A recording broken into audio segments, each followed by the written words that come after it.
Start. Anyway, precisely this aspect I would like to bring to the notice of the House. From the explanation given, it was quite clear that the process of acquisition of arms is a very long process, and there are cases wherein the representative of the Navy opted for another type of submarines.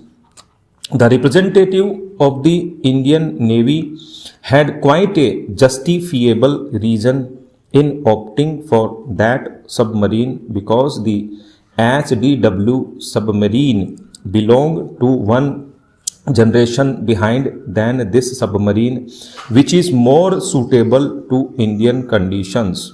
This was the position of the representative from the Indian Navy. He expressed it in the meeting.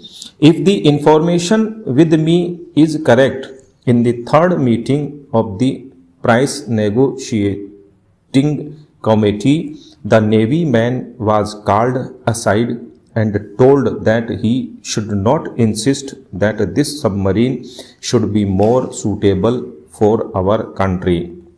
So this has happened.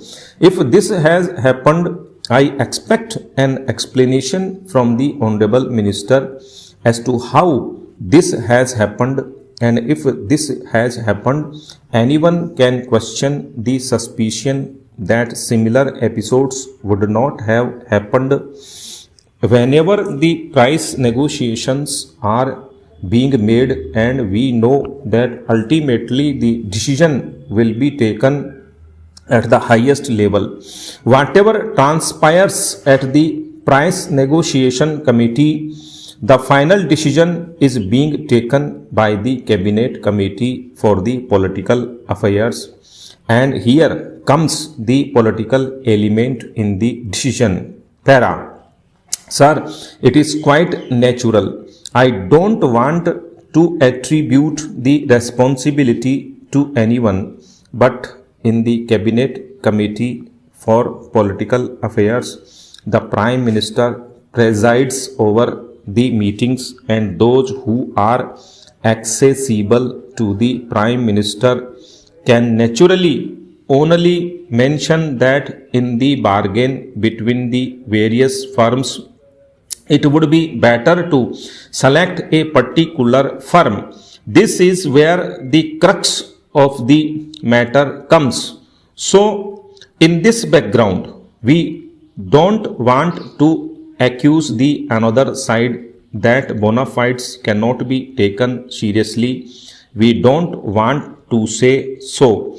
We don't want to engage in a competition as to who are more patriotic and who are more concerned about the defense of our country, but to ward off suspicion, to keep up the morale of our defense forces. What we propose is, why can't there be a high power committee including parliamentarians who are knowledgeable in these matters? Fortunately, in this house we have a few such knowledgeable persons, both from the angle of defense and from the angle of finance and accountancy. Why can't a high power committee of experts be constituted to scrutinize and decide on the purchases of arms from abroad? Not every purchase, but purchases in which a substantial amount is involved, which can be discussed and decided upon. There is a specific point which we would like to raise, and this will help improve the situation. Para. There need not be any unwarranted suspicion on such matters, and if you cannot believe such a high power committee, we have no other option to believe what you say. Para. Sir, we are not saying that everybody should be allowed to go into all aspects, but defense cannot be kept as a sacred cow that no one can touch. This is very important. Secondly, the overall perspective of our defense, we understand that given the geopolitical situation today, a country like India has to spend money, substantial money for our defense. We do not understand the necessity of spending for defense because the threat from the American imperialism is no more illusory. Every day we are reading reports about how the American imperialism is arming Pakistan with modern equipment and its own personnel to man it. We know how the American imperialism is trying to encircle our country, how the independence of the third world countries is threatened by the American imperialism. We are aware of it.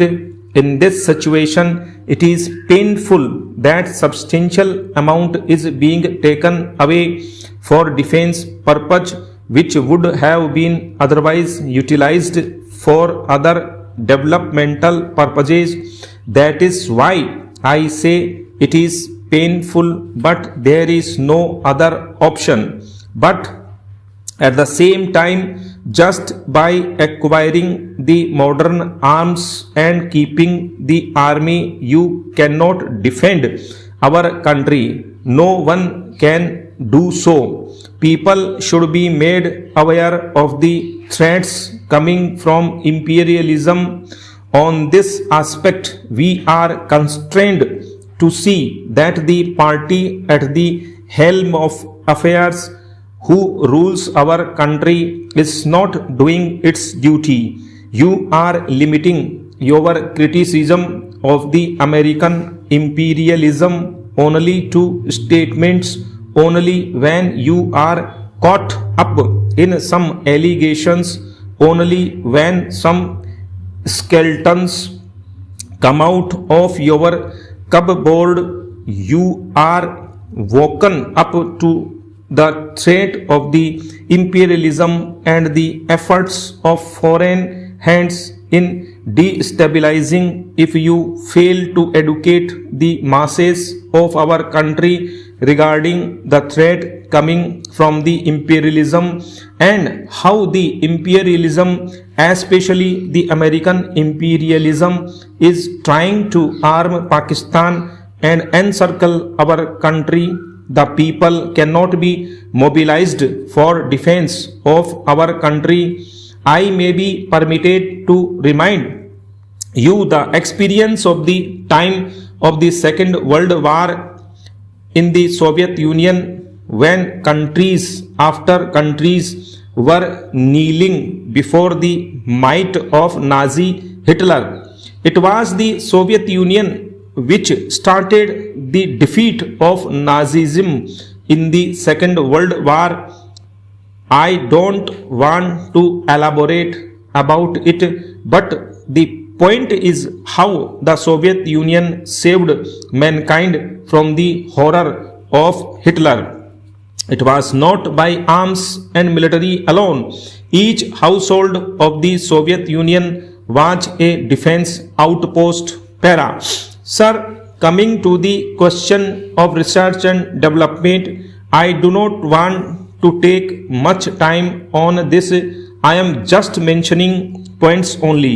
A highest amount on research and development is being allocated on defense. But how eminent persons are sacked, which is detrimental to the growth of research and development, not only in the defense spheres but also in all other spheres. There are so many problems for various sections of defense personnel in our vast country. Stop.